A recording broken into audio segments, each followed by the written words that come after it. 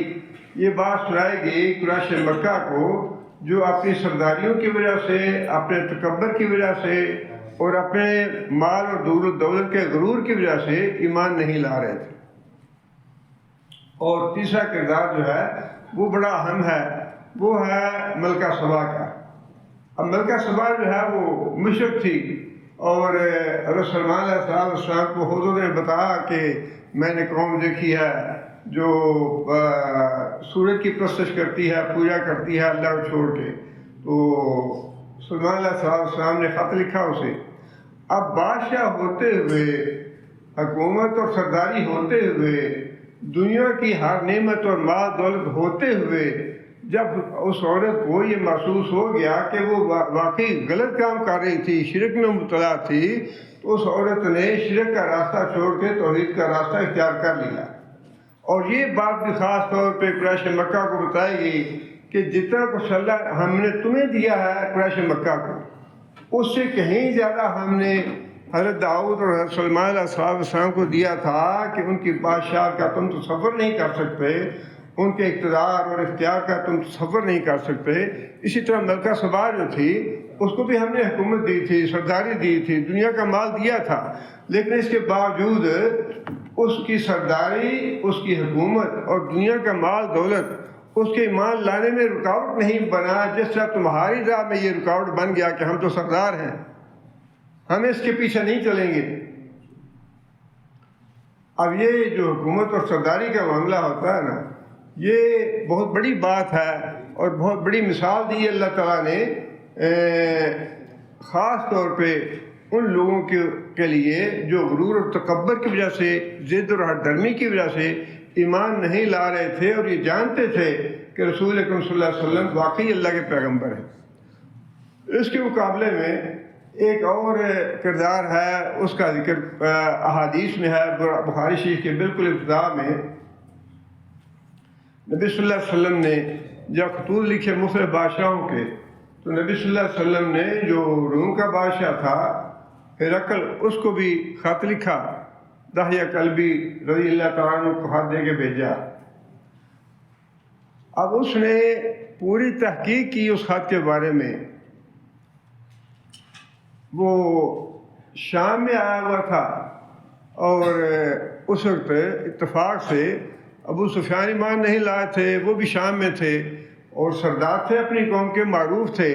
تو کیسے روم نے، ہرقل نے ابو سفیان کو بلایا اور تحقیق کی کہ یہ جس نے مجھے خط لکھا ہے اس کا معاملہ کیسا ہے، یہ کیا کہتا ہے، کس خاندان سے تعلق رکھتا ہے، اس کے فالوور کیسے ہیں، ساری باتیں.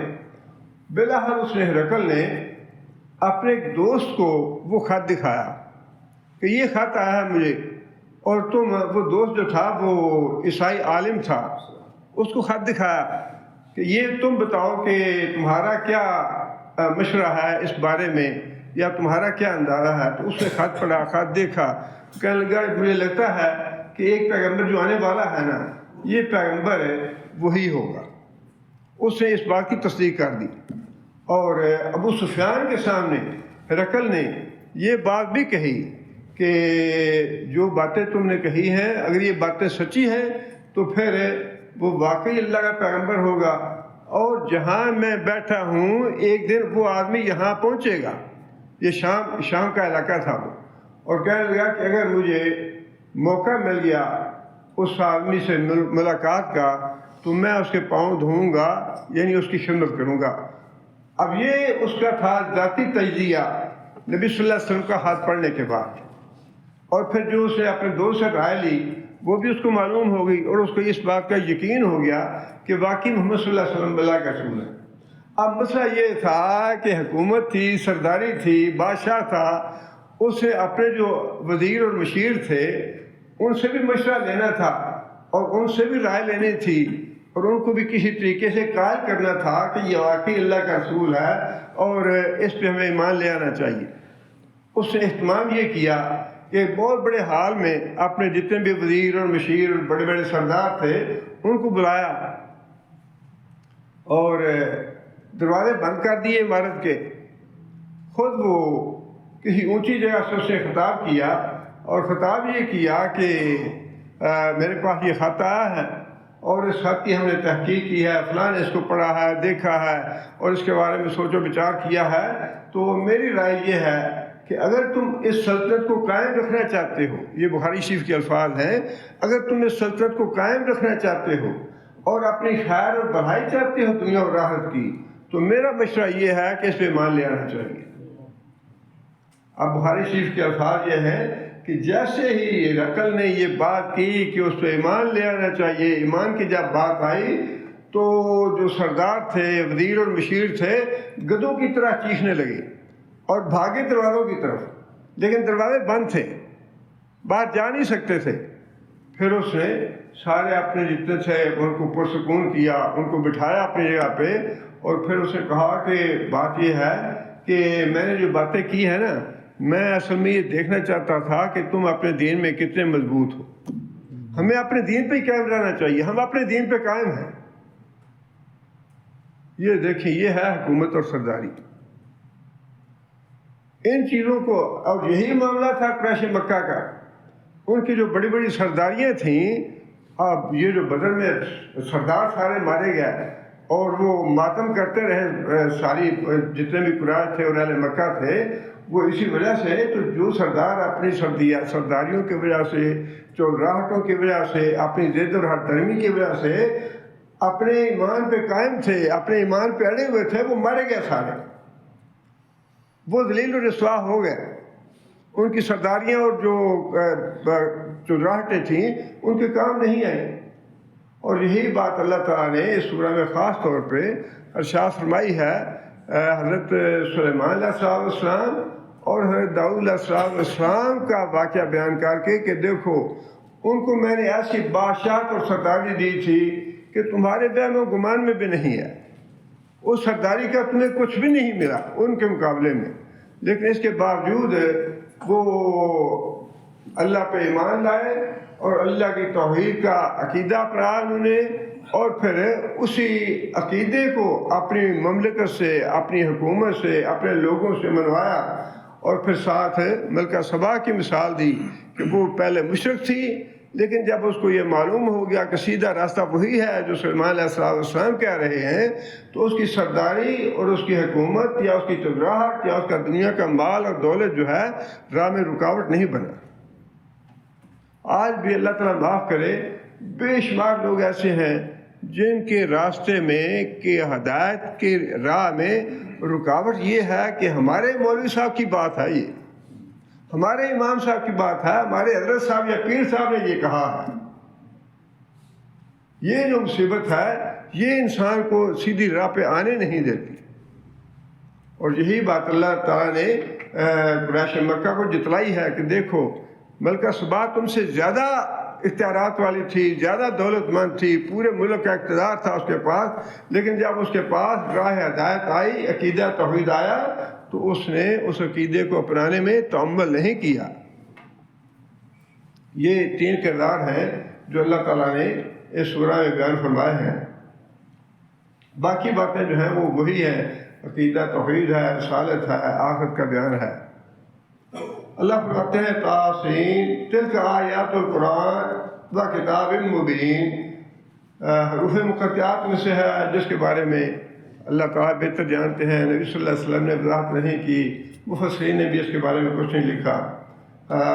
یہ آیات ہیں قرآن کی جو کہ کتاب مبین ہے۔ کتاب مبین کا مطلب یہ ہے کہ 2 معنی ہیں اس کے۔ ایک معنی یہ ہے کہ جتنے بھی احکام ہیں نا اس کے، اوامر ہوں یا نواہی ہوں، وہ اتنے واضح ہیں، اتنے کھلے ہیں اور اتنے صاف ہیں کہ انسان کو سمجھنے میں کوئی دقت پیش نہیں آتی۔ اللہ ایک ہے، نماز پڑھو، روزہ رکھو، زکوٰۃ دو، حج کرو، عمرہ کرو، صلہ رحمی کرو، دوسرے کا ادب اور احترام کرو، یہ ساری چیزیں، مسکینوں کا، یتیموں کا، بیواؤں کے ساتھ صلہ رحمی کرو اور ان کے ساتھ پہ ہاتھ رکھو. یہ احکام جو ہے ایسے واضح ہیں، ایسے کھلے ہیں کہ ان کو سمجھنے میں کوئی الجھن نہیں ہے. اور دوسری بات یہ مفہوم اس کا یہ بھی ہو سکتا ہے کہ حق اور باطل میں فرق کرنے کے معاملہ جو ہے اس کے احکام کھلے ہیں. فوراً یہ اس نے بتا دیا کتاب نے کہ یہ راستہ حق کا ہے، یہ راستہ باطل کا ہے، یہ برائی ہے، یہ نیکی ہے، یہ گناہ ہے، یہ اجر و ثواب کی بات ہے.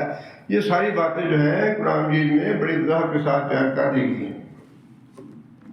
آگے فرمایا کہ ہدن و بشریٰ للمؤمنین، یہ اس کتاب میں ہدایت بھی ہے اور ہدایت پانے کے بعد جو لوگ اس پہ عمل کریں گے ان کے لیے بشارت بھی ہے. ہدایت پانے کے بعد جو لوگ اس ہدایت پہ عمل کریں گے ان کے لیے بشارت بھی ہے. قرآن مجید کے بارے میں اللہ تعالیٰ نے 4 باتیں ارشاد فرمائی ہیں، اور جب انسان تلاوت کرے قرآن مجید کی تو 4 باتوں کی نیت ہونی چاہیے. اجر و ثواب تو ہے ہی، اس کے بارے میں تو کہنے کی بات ہی نہیں ہے. خود نبی صلی اللہ علیہ وسلم نے وضاحت فرمائی ہے اس کی کہ ایک حرف پہ 10 نیکیاں ملتی ہیں. اجر و ثواب تو ملتا ہی ہے، لیکن اس کے ساتھ انسان کو یہ نیت بھی رکھنی چاہیے کہ یا اللہ تیری کتاب جو ہے یہ ہدایت ہے، اس کتاب سے مجھے ہدایت بھی ملے. اللہم اہدنا فیمن ہدایت، اہدنا الصراط المستقیم. یہ جو ہدایت طلب کرنا ہے یہ بھی قرآن کے ذریعے ہی ہے. قرآن کی تلاوت کرتے ہوئے یہ نیت ہونی چاہیے کہ یا اللہ مجھے اس کتاب سے ہدایت ملے. دوسری بات فرمائی کہ یہ کتاب جو ہے ہدن و رحمت، یہ کتاب رحمت بھی ہے. رحیم کا مطلب ہے بہت نرم سلوک کرنے والا، بہت نرمی کرنے والا، زیادہ مواخذہ کرنے والا نہ ہو، زیادہ پکڑ کرنے والا نہ ہو، زیادہ قطر بیوت کرنے والا یا زیادہ چھان بین کرنے والا نہ ہو، بہت نرم ہو دوسرے کے لیے، وہ ہے رحیم. تو اس کا مطلب یہ ہے کہ قرآن یہ پڑھتے ہوئے ہمیں یہ بھی دعا کرنی چاہیے، یہ بھی نیت کرنی چاہیے کہ یا اللہ ہمارے ساتھ رحمت کا معاملہ کر. اللہم رحمت کا نرجو، یا اللہ ہم تیری رحمت کی توقع کرتے ہیں، یہ نیت بھی کرنی چاہیے. اور تیسری بات اللہ تعالیٰ نے فرمایا کہ یہ کتاب بڑی مبارک ہے، برکت والی ہے. یہ بھی نیت کرنی چاہیے جب تلاوت کر رہے ہوں کہ یا اللہ اس کتاب کے ذریعے ہمیں برکت عطا فرما. اور یہ برکت کا لفظ جو ہے بڑا جامع لفظ ہے. برکت کا معنی ہے کسی چیز میں اضافہ کرنا، کسی چیز میں زیادتی کرنا. اللہم بارک علی محمد وعلی آل محمد، اس میں برکت کا لفظ جو ہے نا وہ وضاحت نہیں کی گئی کہ برکت کس چیز میں، لیکن یہ معروف ہے یا یہ بات معلوم ہے کہ نبی صلی اللہ علیہ وسلم کے لیے جب ہم دعا کرتے ہیں اللہ بارک علی محمد، تو اس کا مطلب یہ ہے کہ یا اللہ نبی صلی اللہ علیہ وسلم کی عزت میں اضافہ فرما، نبی صلی اللہ علیہ وسلم کی فضیلت میں اضافہ فرما، یا اللہ نبی صلی اللہ علیہ وسلم کے درجات میں اضافہ فرما، نبی صلی اللہ علیہ وسلم کے مقام اور مرتبے میں اجر و ثواب میں اضافہ فرما. اسی طرح جب ہم قرآن پڑھیں تو اس بات کا نیت رکھیں کہ یا اللہ اس قرآن کی وجہ سے ہمارے ایمان میں، ہمارے اعمال صالح میں، ہمارے اوقات میں، ہماری صحت میں اور ہمارے مال میں، ہماری دولت میں، ہمارے اہل و عیال میں جتنی بھی نعمتیں اللہ نے دی ہیں ان سب میں یا اللہ برکت عطا فرما. اور وہ جو دعا قنوت کے الفاظ بڑے اچھے ہیں، بہت اچھے دعا قنوت کے الفاظ. وہ دعا جو ہے فطروں کے علاوہ بھی مانگنی چاہیے. اللہم بارک لنا فیما آتا ہے، یا اللہ جتنی نعمتیں تو نے دی ہیں، مال دیا ہے، دولت دی ہے، بیوی دی ہے، بچے دیے ہیں، گھر دیا ہے، صحت دی ہے، ایمان دیا ہے، اعمال صالح دیے ہیں، یا اللہ جو بھی نعمتیں ہیں، جتنی بھی نعمتیں ہیں یا اللہ سب میں برکت عطا فرما اور سب میں اضافہ فرما. یہ جو ہے بہت اچھی ہے. یہ بھی نیت کرنی چاہیے قرآن مجید پڑھتے ہوئے کہ یا اللہ اس قرآن مجید کی وجہ سے، اس قرآن مجید کے وسیلے سے یہ جو ہم وسیلے کا کرتے ہیں نا جی، وہ جو جائز وسیلے ہیں وہ اختیار کریں. جو وسیلے جائز نہیں ہیں یا جن کے بارے میں شریعت میں کوئی ثبوت نہیں، ان پہ ہم لڑائی جھگڑے کرتے ہیں. بزرگوں کا وسیلہ، فلاں کا وسیلہ، عبدالقادر جیلانی کا وسیلہ، یہ وسیلہ وہ وسیلہ. اور جو وسیلے اللہ نے خود بتائے ہیں جائز وسیلے ہیں جن کی نیت کرنی چاہیے ہمیں، ان کی توجہ نہیں ہے. اس کے بارے میں بھی ہمیں یہ نیت کرنی چاہیے کہ یا اللہ اس قرآن کے ذریعے ہمیں برکت عطا فرما. اور چوتھی چیز جو ہے، اللہ تعالیٰ نے قرآن میں کو شفا کہا ہے، دلوں کی شفا بھی فرمایا ہے اور ویسے بھی شفا فرمایا ہے. جس کا مطلب یہ ہے، علماء نے لکھا ہے کہ جو آدمی قرآن پڑھتے ہوئے یہ نیت نہیں کرتا کہ یا اللہ قرآن کی وجہ سے مجھے شفا عطا فرما، اس نے گویا قرآن کو چھوڑ دیا. وہ جو اللہ تعالیٰ شکایت کریں گے نا، یا اللہ اس قوم نے اس قرآن کو چھوڑ دیا تھا، اس کی طرف اشارہ ہے یہ. اس لیے، اور یہ بات جو ہے نا، آپ تو خیر ویسے ڈاکٹروں نے بھی کنفرم کر دیا، کینسر کے مریض تک جو ہیں ان کو بلکہ بعض ہسپتالوں میں اس چیز کا اہتمام کیا گیا ہے کہ مریضوں کو سورہ الرحمن جو ہے وہ سنائی جاتی ہے. ایک ہمارے کالم نگار ہیں، انہوں نے ایک کالم میں لکھا کہ میرا ایک سکھ دوست تھا ہندوستان میں، تو ایک دن میں نے اس کو ٹیلی فون کیا خیریت پوچھنے کے لیے. بڑا رو رہا تھا، ابھی بڑی تکلیف ہے، بڑے مسائل ہیں، کاروبار خراب ہو گیا، یہ ہو گیا وہ ہو گیا. میں نے کہا یار اچھا میں تمہیں ایک علاج بتاتا ہوں، کر کے دیکھو شاید. انہوں نے کہا کہ میں نے اس کو سورہ الرحمن کی جو ہے نا آیات، ان کا ترجمہ، میں نے کہا کہ تم یہ نہ دیکھو یہ کیا ہے، یہ کس کتاب سے ہے، یہ کون کہہ رہا ہے، بس یہ ذرا تم سنو. اور کہتا ہے کہ 10-12 دن کے بعد، 2 ہفتے کے بعد اس کا ٹیلی فون آیا، بڑا خوش تھا. کہنے لگا یار میں نے تو اپنی لسٹ بنائی کہ میرے کتنے دکھ ہیں اور کتنی میری تکلیفیں ہیں، کتنے میری پریشانیاں ہیں، کتنے میرے مسائل ہیں. اور پھر میں بار بار وہ سنتا ہوں فَبِأَيِّ آلَاءِ رَبِّكُمَا تُكَذِّبَانِ، اللہ کی کتنی نعمتوں کو تم جھٹلاؤ گے، کون کون سی نعمت کو جھٹلاؤ گے. میری تو نعمتوں والی لسٹ جو ہے وہ بے بہا بن جاتی ہے، اور جو میری مشکلات اور مسائل اور پریشانیاں ہیں کچھ بھی نہیں ہے اس کے مقابلے میں. یہ ایک سکھ کے تاثرات ہیں قرآن کی سن کے. ویسے بھی وہ واقعہ آپ نے سنا ہوگا، ناصر کے پاس ناصر جو تھا مصر کا بادشاہ، وہ گیا روس کا دورہ کرنے کے لیے. تو وہاں پہ خروشچیف کا دور تھا، تو جمال ناصر قاری عبدالباسط کو ساتھ لے گیا. خروشچیف سے کہنے لگا کہ یہ قاری ہے، اس کی ذرا تلاوت سنو. تو وہ کہنے لگا میں تو قرآن کو مانتا نہیں، میں تو قاریوں کو مانتا نہیں، میں کیوں سنوں. وہ جو جمال عبدالناصر تھا اسے مجبور کیا کہ نہیں سن تو لو، ایک دفعہ سنو تو صحیح. مجبور کرنے سے کہنے لگا اچھا چلو ٹھیک ہے سناؤ. وہ قاری عبدالباسط نے وہی آیات سورہ طٰہٰ کی جو حضرت عمر نے سنی تھی، وہی آیات پڑھی اس کے سامنے. قرآن بھی سنتے سنتے خروشچیف کی آنکھوں سے آنسو نکل آئے. جمال عبدالناصر نے تلاوت کے بعد اس سے پوچھا کہ تم تو قرآن پہ ایمان نہیں رکھتے، اللہ کو مانتے نہیں ہو، یہ تو اللہ کی کتاب ہے، تو تمہاری آنکھوں میں آنسو کیسے آ گئے؟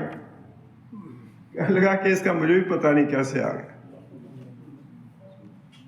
اس لیے یہ قرآن جو ہے نا، یہ اب چونکہ اللہ تعالیٰ نے نعمت دے دی ہے بغیر کسی محنت کے، بغیر پڑھے کے، بغیر سوچے، بغیر سمجھے، اس لیے ہمیں اس کی قدر نہیں ہے.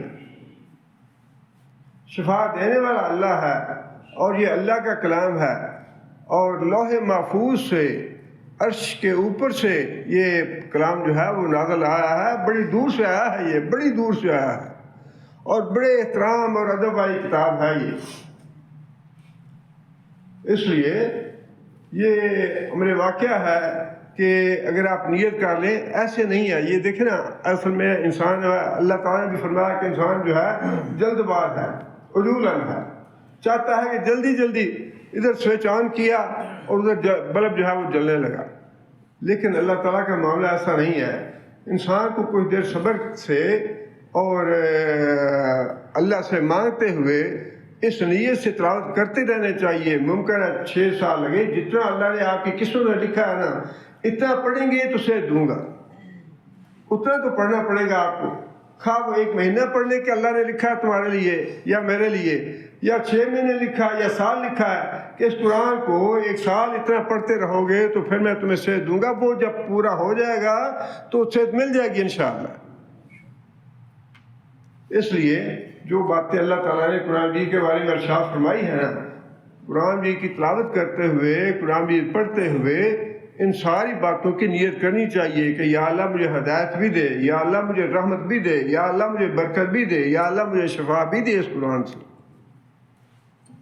آگے اللہ فرماتے ہیں کہ یہ ہدایت ہے، بشارت ہے ان مومنوں کے لیے الذین یقیمون الصلاۃ ویؤتون الزکاۃ وہم بالآخرۃ ہم یوقنون، جو نماز قائم کرتے ہیں اور زکوٰۃ ادا کرتے ہیں۔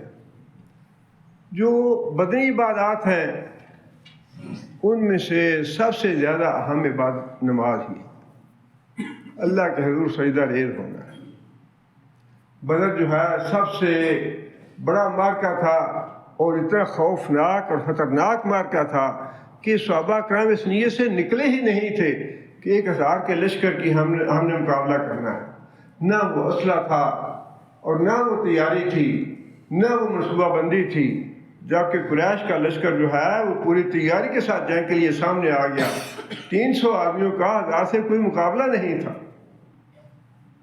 لیکن دیکھیں نا، اللہ تعالیٰ معاف کرے، ہماری سوچ بات کا بڑی غلط ہوتی ہے۔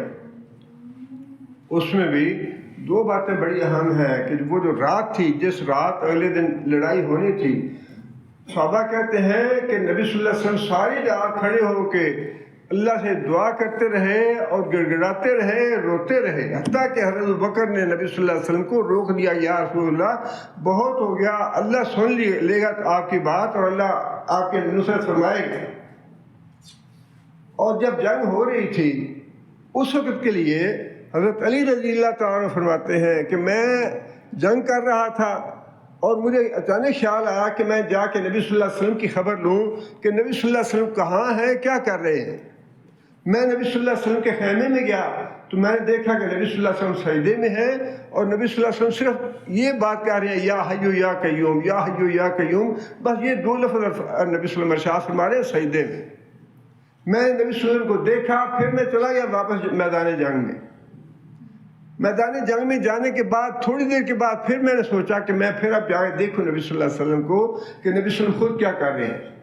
میں پھر واپس گیا تو نبی صلی اللہ علیہ وسلم ابھی تک بھی سجدے میں تھے اور نبی صلی اللہ علیہ وسلم وہی الفاظ پڑھ رہے تھے، یا حیو یا قیوم، یا حیو یا قیوم، یا حیو یا قیوم۔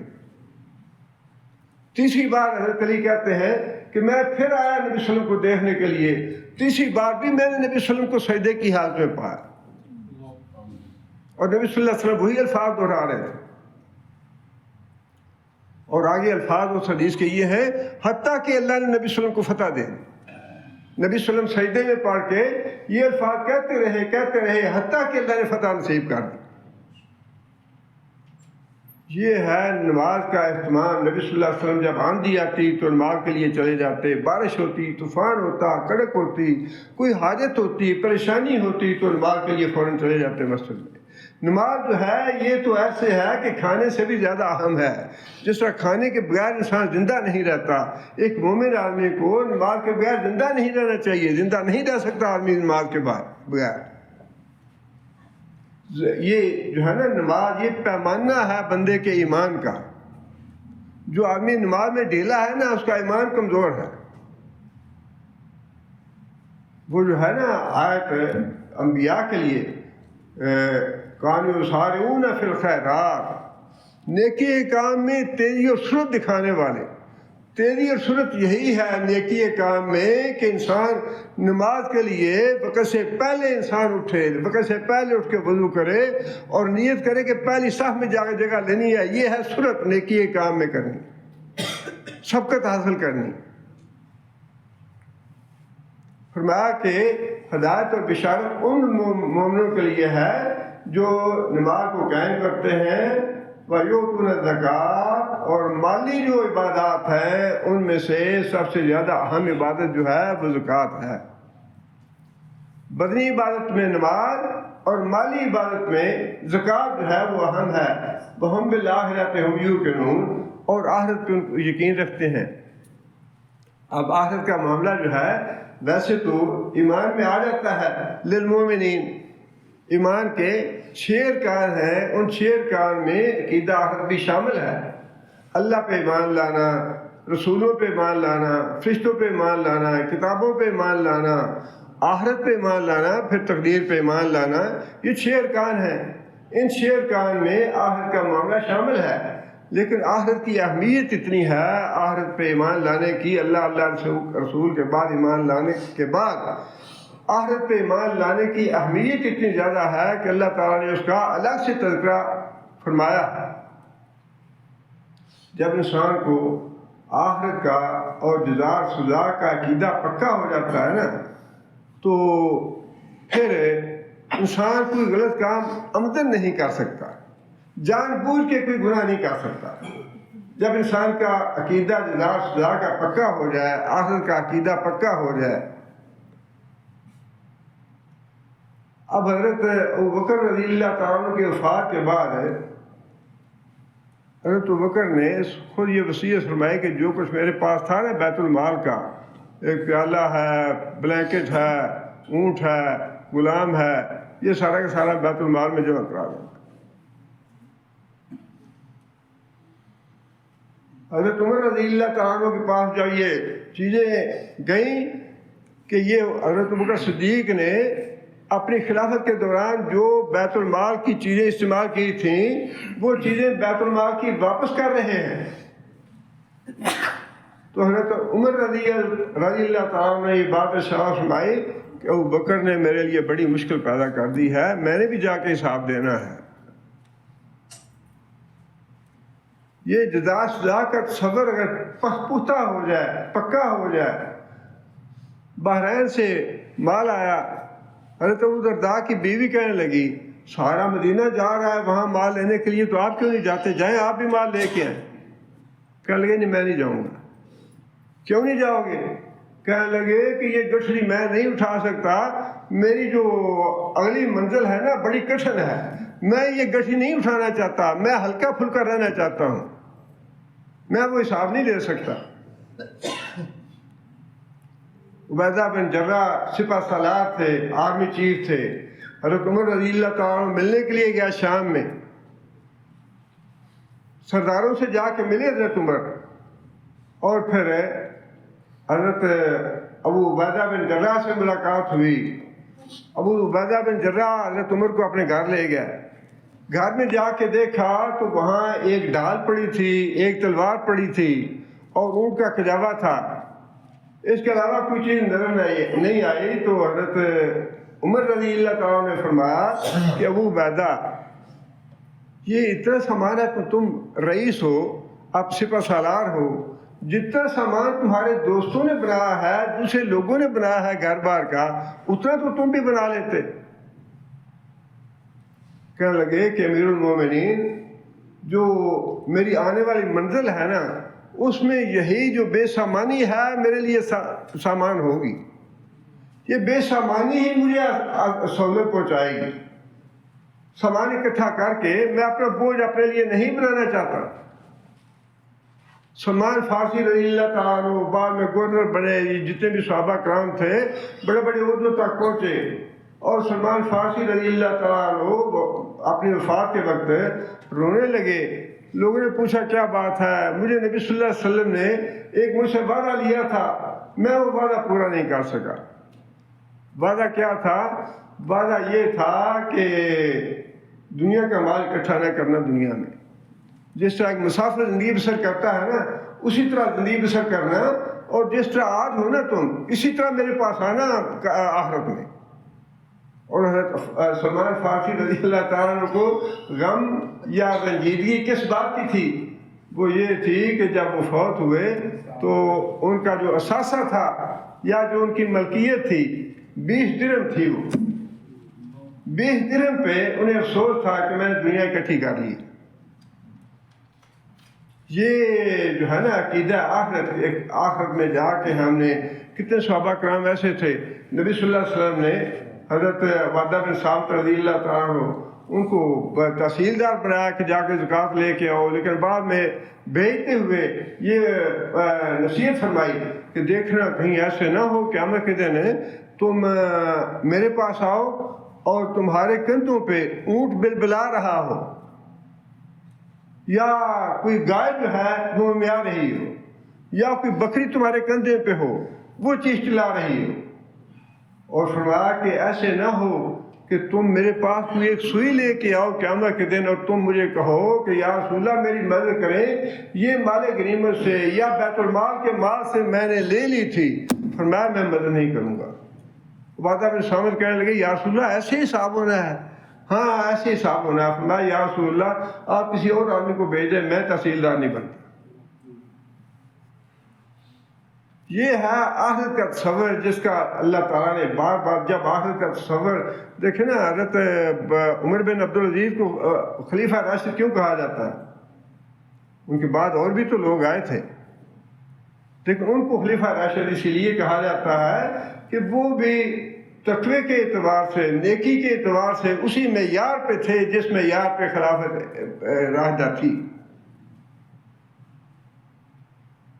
لوگوں نے عید پہ لوگوں کے بچوں نے کپڑے پہن لیے نئے، اور عمر بن عبدالعزیز کے بیٹوں نے بھی کپڑوں کا مطالبہ کیا، تو عمر بن عبدالعزیز کہنے لگے ٹھیک ہے میں خزانچی سے جا کے پیسے لاتا ہوں تمہارے کپڑے بنوانے کے لیے۔ خزانچی کے پاس گیا تو خزانچی بھی ایسے نہیں تھے، ہاں جی ٹھیک ہے وہ تو امیر المومنین کا حکم آ گیا، اب جو مرضی ہے لٹا دو، سب کچھ دے دو، ایسے نہیں تھا۔ خزانچی نے بھی پوچھا کہ امیر المومنین آپ کہہ رہے ہیں کہ میری اگلے مہینے کی تنخواہ سے پیسے کاٹ دینا، آپ مجھے یہ لکھ کے دے دیں کہ آپ اگلے مہینے تک زندہ رہیں گے۔ امیر المومنین نے کہا یہ تو میں نہیں لکھ کے دے سکتا، فرمایا تو میں بھی نہیں دے سکتا۔ یہ تھا جو جزا سزا کا عقیدہ۔ اگر فی الواقع انسان کے سامنے جزا سزا کا عقیدہ ہے، عقیدہ آخرت پکا ہے، تو یہ ممکن نہیں کہ انسان عمدن گناہ کرے، عمدن لاشعوری طور پہ سہون، وہ تو گناہ انسان ہے، بھول جاتا ہے، بھول چوک سے ہوتا ہے، لیکن جو شعوری گناہ ہے، جان بوجھ کے گناہ کرنا، اس سے انسان یہ عقیدہ آخرت انسان کو روک دیتا ہے۔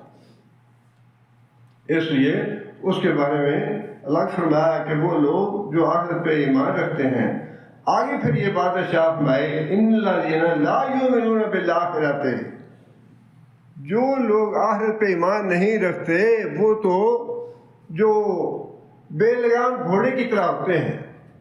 فرمایا کہ زینا لہم اعمالہم فہم یعمہون، ان کو اپنے اعمال، اپنے کرتوت جو ہیں بڑے خوشنما لگتے ہیں، بڑے اچھے لگتے ہیں۔ سارا خزانہ لوٹ لیا، اس کے باوجود بھی ہمارے ہاتھ تو بالکل صاف ہیں، جو کچھ ہم کر رہے ہیں ہمارا حق ہے، یہ ہمیں ملنا چاہیے، ہم تو 100 پشتوں سے وزیر اعظم بنتے چلے آ رہے ہیں، ہمیں کوئی نہیں روک سکتا۔ یہ اور پھر یہ ہے کہ جتنے بھی وہ جن قوموں نے یہ بات کہی حیات علیما توعدون، جس کی تم بات کرتے ہو قیامت آئے گی، زندہ ہوں گے، حساب کتاب ہوگا، یہ بڑی بعید بات ہے، کثیر بات ہے، یہ نہیں ہوگی، وہ قومیں ہی تباہ ہوئی، وہ قومیں بے لگام ہو گئیں۔ جب انسان کو یہ عقیدہ ختم ہو جائے کہ مجھ سے کسی نے پوچھنا ہے، یہ باقی اعمال کی تو بڑی معمولی سی بات ہے، اشارے پہ پولیس والا کھڑا ہو، پولیس والا نہ کھڑا ہو تو دیکھ لیں کتنا فرق ہے اس میں۔ جیسے اشارے پولیس والا نہیں ہے وہاں پہ انسان پرواہ نہیں کرتا، کوئی بات نہیں چلا نہیں کون پوچھنے والا ہے، پولیس والا کھڑا ہو تو سارے محتاط ہو جاتے ہیں۔ اگر جزا سزا کا عقیدہ نہیں ہے تو پھر انسان کو دوسروں کا مال لوٹنے میں، دوسروں کی چوری کرنے میں، ڈاکے ڈالنے میں، فحاشی اور بے حیائی کرنے میں، شراب پینے میں، زنا کرنے میں، دوسروں کے گھروں پہ اغوا کرنے میں کون سی چیز مانے ہے، کون سی چیز رکاوٹ ہو سکتی ہے؟ بلکہ وہ تو انسان سمجھتا ہے کہ جو کچھ میں کر رہا ہوں، جس راستے پہ جا رہا ہوں، یہ بالکل ٹھیک ہے، راستہ ہے، صحیح ہونا چاہیے، زندگی ایسے ہی بسر ہوتی ہے۔ انسان کو اپنے اعمال، گناہ جو ہیں وہ خوشنما نظر آتے ہیں، اپنے گناہ۔ فرمایا کہ جو لوگ آخرت پہ ایمان نہیں رکھتے، زینا لہم اعمالہم، ان کے اعمال ہم ان کے لیے خوشنما بنا دیتے ہیں، اور وہ اسی راستے پہ چلتے رہتے ہیں، اور شیطان تھپکی دیتے رہتا ہے کہ ہاں بیٹا جو کام کر رہے ہو نا یہ بڑا اچھا کام کر رہے ہو، اسی طرح چلتے رہو، یہی راستہ ہے تمہارا سیدھا جہنم میں جانے والا۔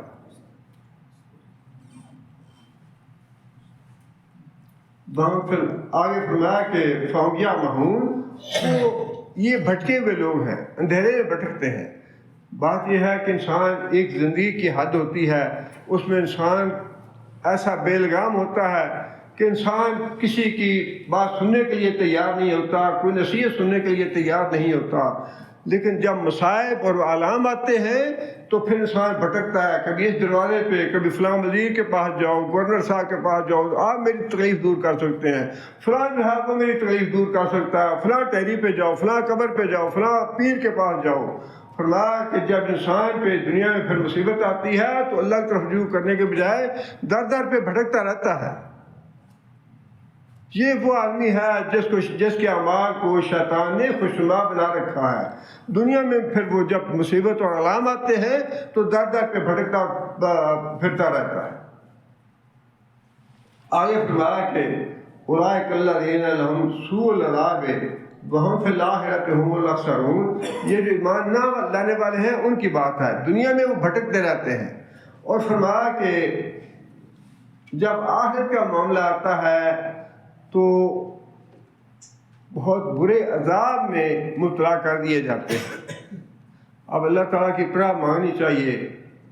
اللہ تعالیٰ نے مختلف جگہ پہ مختلف الفاظ استعمال فرمائے ہیں عذاب کے لیے، کہیں ہے عذاب شدید، کہیں عذاب علیم، کہیں عذاب مہین، کہیں بدترین عذاب۔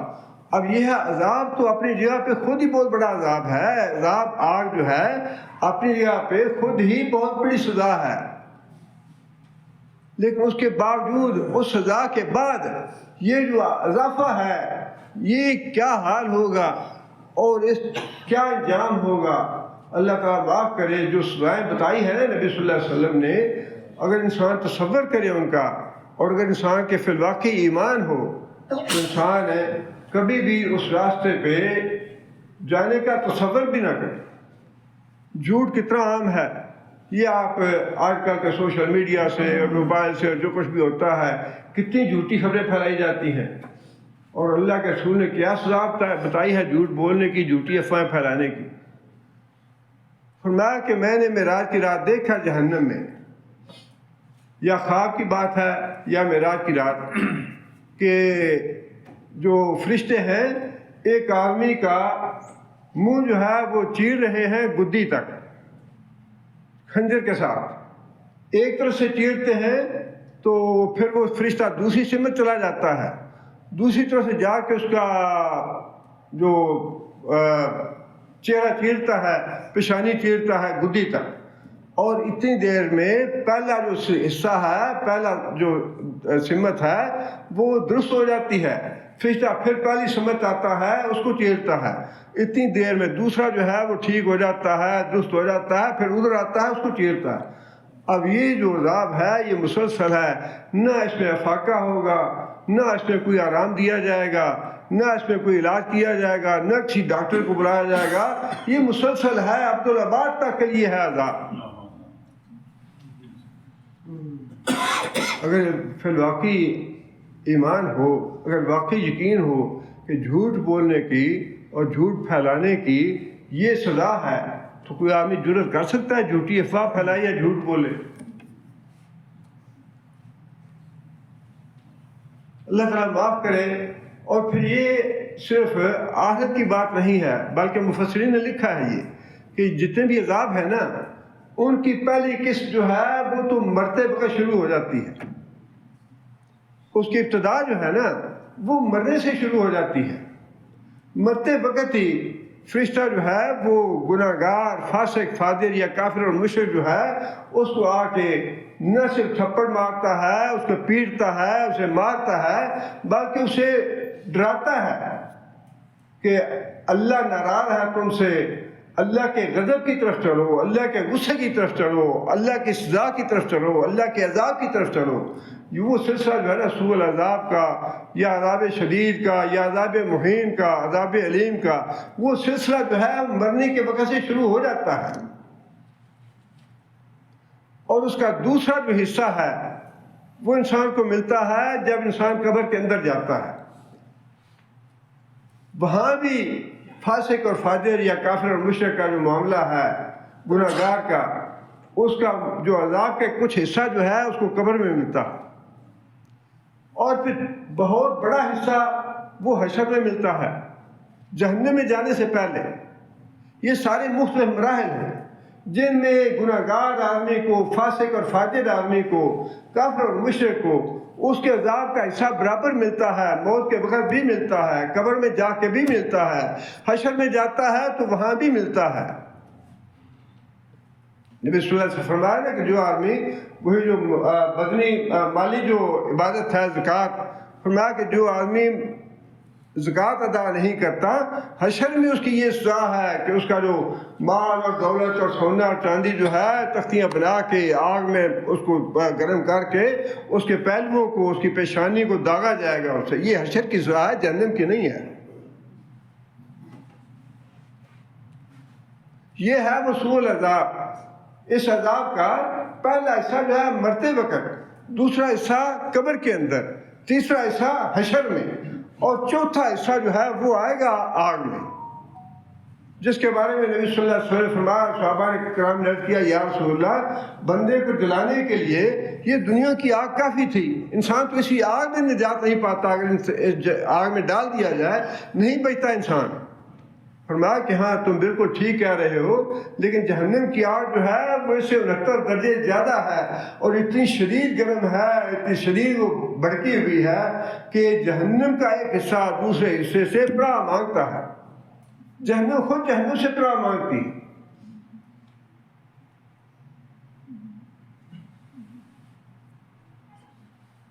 یہ جو اللہ نے فرمایا نا کہ یہ جو ایمان نہ لانے والے ہیں آخرت پہ، اللہ پہ، رسول پہ، قرآن پہ اور تقدیر پہ، ان کے بارے میں کہ ان کے لیے بدترین عذاب ہے اور آخرت میں وہی خسارے والے ہیں۔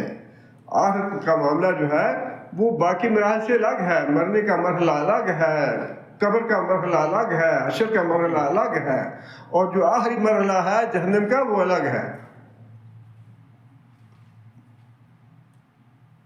آگے پھر اللہ تعالیٰ نے فرمایا کہ وَإِنَّكَ لَتُلَقَّى الْقُرْآنَ مِن لَدُنْ حَكِيمٍ عَلِيمٍ، یہ قرآن جو ہے آپ کو دیا جا رہا ہے اس ذات کی طرف سے جو بڑی حکمت والی ہے اور جاننے والی ہے۔ حکمت والی بار بار کیوں کہا اللہ نے؟ اللہ تعالیٰ نے انسان کو پیدا کیا، انسان کے جو تقاضے ہیں، جو کمزوریاں ہیں، اللہ خوب جانتا ہے۔ اللہ نے یہ حکم دے کے کوئی ظلم نہیں کیا۔ یہ جو کہتے ہیں نا جی حدود کے جو قوانین ہیں یہ تو بڑا سخت ظلم ہے، یہ حجاب کی پابندی، عورتوں کو گھر پہ بٹھانے والی پابندی، یہ تو بڑا ظلم ہے عورت پہ۔ 50% آبادی کو گھر میں بٹھا دیں گے، ترقی کیسے ہوگی؟ یہ جب جوتے پڑیں گی تو پتہ چلے گا یہ ترقی کیسے ہوتی ہے۔ یہ جس بدبخت نے قانون بنائے ہیں نا کہ عورتوں کو نکالو باہر اور بے حجاب کرو عورتوں کو، یہ جب آگ کا عذاب ملے گا تو پتہ چلے گا کہ ہاں 50% عورتیں جو ہیں وہ اسمبلی میں ہونی چاہیے، 50% سینٹ میں ہونی چاہیے، 50% ہر محکمے میں ہونی چاہیے، نکلو گھروں سے باہر۔ یہ تو بڑا ظلم ہے کہ عورتوں کو گھر میں بٹھا دیا جائے، یہ تو بڑا ظلم ہے کہ چور کے ہاتھ کاٹ دیے جائیں۔ یہ پاکستان کا قبلہ 70 سال سے 80 سال سے کیوں سیدھا نہیں ہو رہا؟ کسی مجرم کو سزا ملتی نہیں ہے۔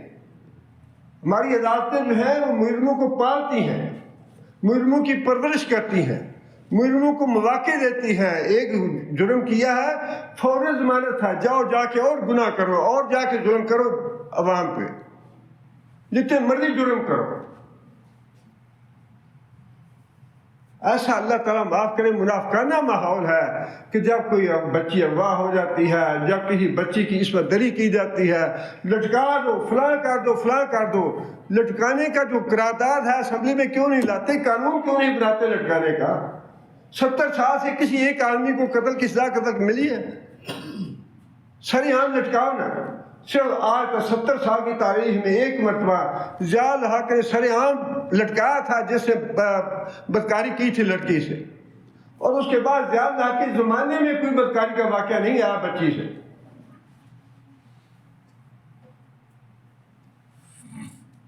مجرم کو سزا نہ دینا یہ بذات خود بہت بڑا جرم ہے. اور یہ جو بار بار حکیم فرمایا, حکیم حکیم حکیم, اللہ حکیم ہے. اللہ تعالیٰ نے جو قانون بنائے ہیں وہ بڑی حکمت میں مبنی ہیں. جب تک ان پہ عمل نہیں کرو گے مرتے رہو گے, تباہ ہوتے رہو گے, ذلیل و رسوا ہوتے رہو گے, ساری دنیا کے ساتھ بیکاری بن کے. وہی جو پاکستان دوسروں کو ٹریننگ دیتا تھا, دوسروں کی مدد کرتا تھا, یہاں سے ہندوستان میں لوگ جاتے تھے مدد لینے کے لیے. سونے کی چڑیا تھی یہ انڈو پاک جو ہے.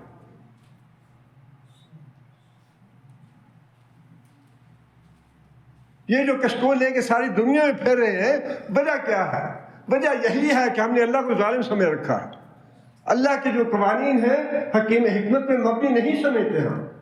بار بار فرمایا کہ میں حکیم ہوں, میں تمہاری کمزوریاں جانتا ہوں, میں تمہارے تقاضے جانتا ہوں, میں تمہاری ضرورتیں جانتا ہوں. مجھے پتا ہے کہ انسان کو سیدھے راستے پہ کیسے لانا ہے. اللہ تعالیٰ کے بتائے ہوئے اوامر اور نواہی جو ہے, جب تک ان پہ عمل نہیں ہوتا, جب تک یہ بربادی ہوتی رہے گی, بربادی ہوتی رہے گی.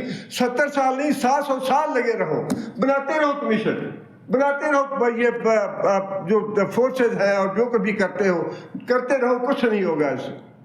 جب تک دین کی تعلیم نہیں ہوتی, اللہ کے اوامر اور اللہ کے نواہی پہ عمل نہیں ہوتا, یہ قرآن کی تعلیم نہیں پڑھائی جاتی, قرآن کی تعلیم عام نہیں کی جاتی.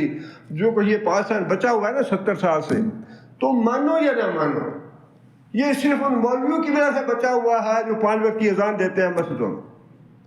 یہ ان غریبوں کی وجہ سے بچا ہوا ہے جو 5 وقت جا کر نمازیں پڑھتے ہیں مسجد میں.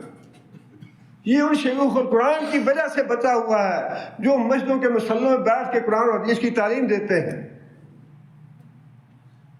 تو میڈل دیتے رہو کنڈروں کو, طوائفوں کو میڈل دیتے رہو, قوالوں کو میڈل دیتے رہو, لیکن یہ بات تمہیں معلوم ہوگی, آنکھیں تمہاری کھلیں گی کہ یہ ملک جو بچا ہوا تھا یہ ان مولویوں کی وجہ سے بچا ہوا تھا, ان نمازیوں کی وجہ سے بچا ہوا تھا.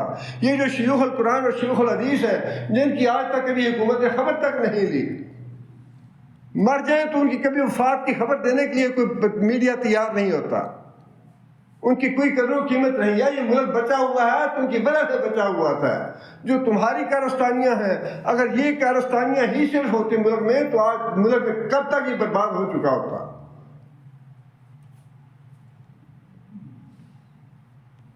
یہ جو اللہ تعالیٰ کی صفات ہے نا, ان کو پڑھ کے ایسے نہ گزر جائیں. یہ جو بات اللہ نے فرمائی کہ میں علیم بھی ہوں, میں حکیم بھی ہوں, میں جانتا ہوں تمہاری کیا ضرورتیں ہیں, میں جانتا ہوں تمہاری بھلائی کس میں ہے, میں جانتا ہوں تم سیدھے کیسے رہو گے, میں جانتا ہوں جنت کا راستہ تمہیں کیسے بتانا ہے, کیسے اس طرف لے جانا ہے. اللہ جانتا ہے, ہم نہیں جانتے. اس لیے فرمایا کہ اے محمد صلی اللہ علیہ وسلم, یہ جو قرآن ہے یہ تمہیں اس ذات کی طرف سے دیا گیا ہے. اس میں جو احکام ہیں, جو اوامر ہیں, نواہی ہیں, وہ اس ذات کی طرف سے دیے گیا ہے جو بڑی حکمت والی اور بڑی علیم ہے. اس لیے اس کو ایسے ہی درگزر نہ کریں اسے, بلکہ پڑھیں اس کو, اس پہ سوچ و بچار کریں, اس پہ غور و فکر کریں اور پھر اس پہ عمل کریں. اگر پوری قوم اس پہ عمل کرے گی, کوئی پورا ملک اس پہ عمل کرے گا تو پورا ملک خوشحال ہوگا, پورے ملک کے لیے خیر و بھلائی ہوگی. اگر پورا ملک نہیں کرتا تو انفرادی طور پہ جو بھی شخص اس قرآن پہ غور و فکر کرے گا, اس کے اوامر اور نواہی پہ عمل کرے گا, انفرادی طور پہ اللہ تعالیٰ اس کو دنیا میں پاکیزہ زندگی, آرام والی, سکون والی, چین والی, سکھ والی زندگی بسر کرائیں گے. یہ پکا اصول ہے.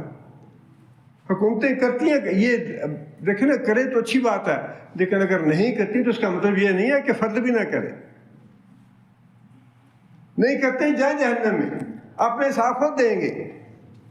لیکن ہمیں تو اپنے گھروں میں, اپنی ذات میں, اپنے بیوی بچوں میں ان اوامر اور نواہی پہ عمل کریں گے تو ہمارے گھر میں خیر و بھلائی کیوں نہیں آئے گی, ہمارے گھروں میں خیر و برکت کیوں نہیں آئے گی. اس لیے اللہ تعالیٰ نے جو احکام دیے ہیں یہ اللہ تعالیٰ نے بار بار بات ارشاد فرمائی ہے کہ میں حکیم ہوں، میں علیم ہوں، میں خبیر ہوں۔ جو احکام دیے ہیں بلا وجہ نہیں دیے، خواہ وہ حدود کے قوانین ہیں، حجاب کا قانون ہے، یا عورتوں کا گھر میں بیٹھنے کا قانون ہے۔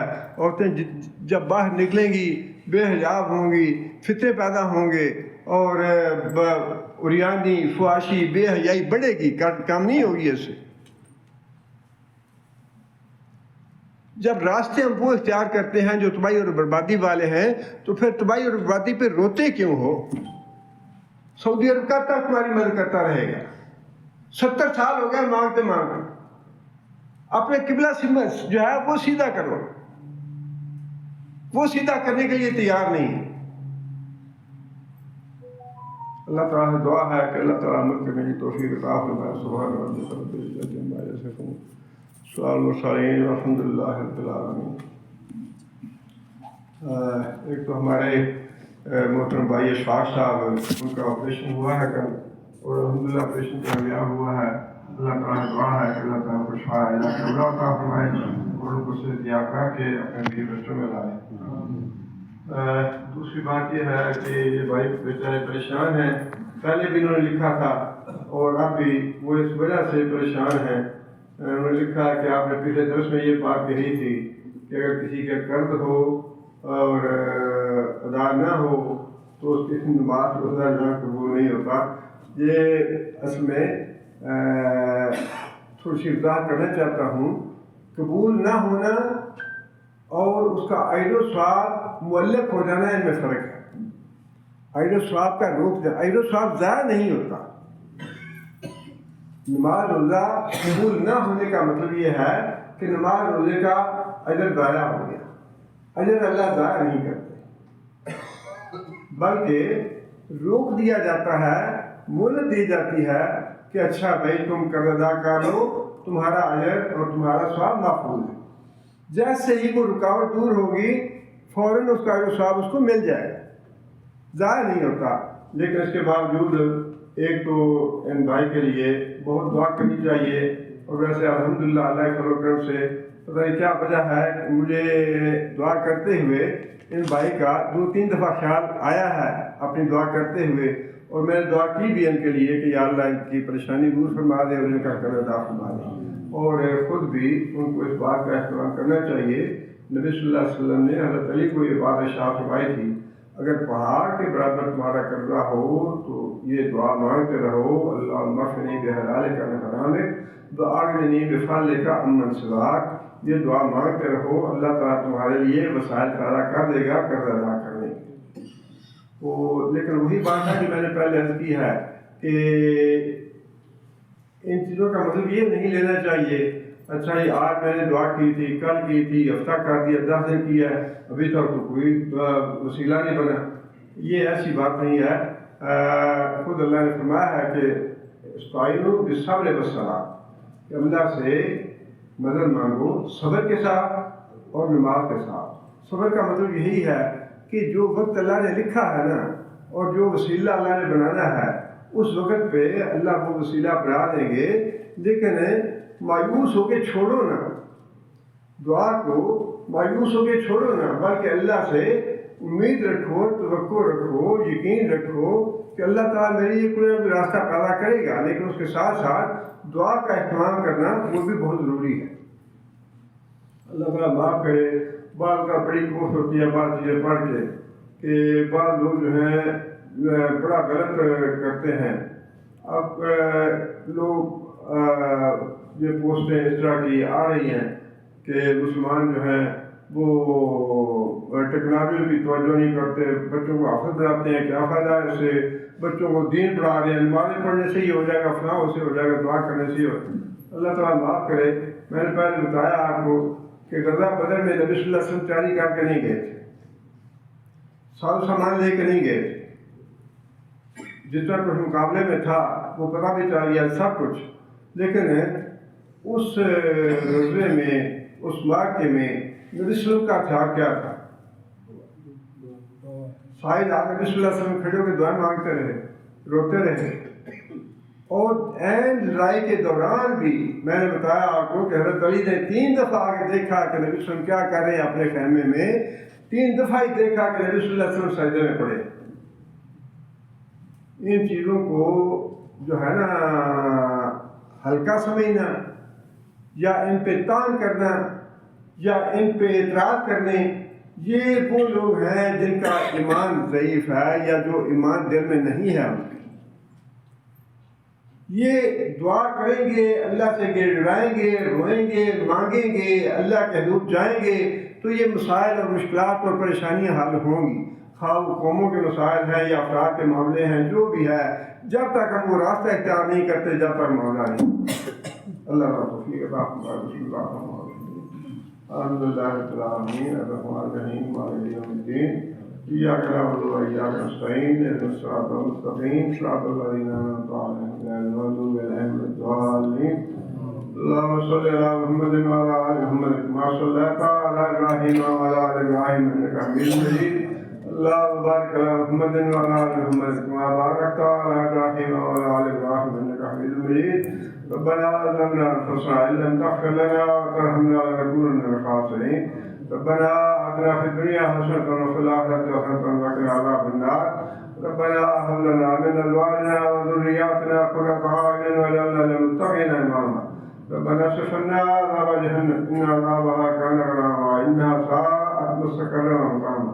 اللهم أعز الإسلام والمسلمين، اللهم أعز الإسلام والمسلمين، اللهم اذل الشرك والمشركين، اللهم دمر أعداء الدين، اللهم نذر قلوبنا بنور الإيمان، اللهم ثبتنا على اللسان، اللهم اغفر لجميع المؤمنين والمؤمنات الأحياء منهم والأموات۔ ربنا تقبل منا إنك أنت السميع العليم وتب علينا إنك أنت التواب الرحيم۔ سبحان ربك رب العزة عما يصفون وسلام على المرسلين والحمد لله رب العالمين۔ سارے بھائیوں کو گزشتہ عید مبارک۔